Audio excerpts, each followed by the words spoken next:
DSC YouTube ఛానల్కి స్వాగతం సుస్వాగతం. ఈరోజు మనం రీసెంట్గా జరిగిన టెట్లో వచ్చినటువంటి ఒక ప్రశ్నని విశ్లేషించేద్దాం.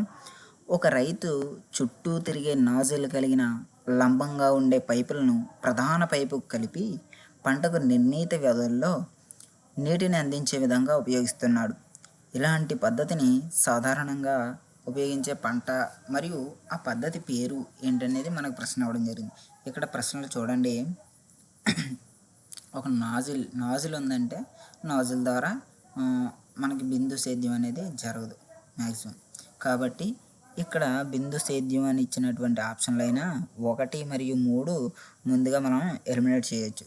తర్వాత తుంపర పద్ధతి, ఇక్కడ మిగిలిన 2 ఆప్షన్లో తుంపర పద్ధతి ఉంది కాబట్టి అయితే మనకి సరైన సమాధానంగా మనకి ఆప్షన్ 2 కానీ 4 కానీ సరైనది అవ్వచ్చు.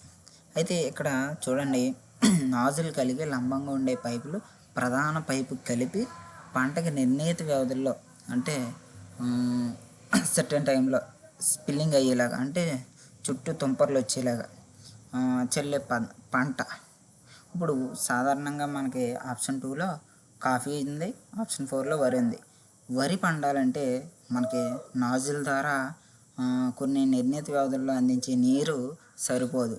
కాబట్టి మనకి సరైన సమాధానంగా కాఫీ పంట అని చెప్పుకోవచ్చు. కాబట్టి మనకి ఇచ్చినటువంటి ఆప్షన్లో కాఫీ తుంపర పద్ధతి అనేది 2వ ఆప్షన్ సరైన సమాధానం.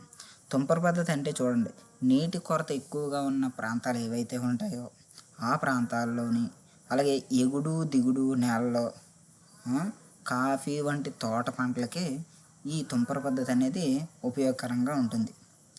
కాబట్టి ఇక్కడ మనకు సరైన సమాధానంగా ఆప్షన్ 2 కాఫీ తుంపర పద్ధతి. మరిన్ని ఇలాంటి వీడియోస్ కోసం మన ఏపీ టెట్ 2 డిఎస్సి యూట్యూబ్ ఛానల్ని సబ్స్క్రైబ్ చేసుకోండి. ధన్యవాదాలు.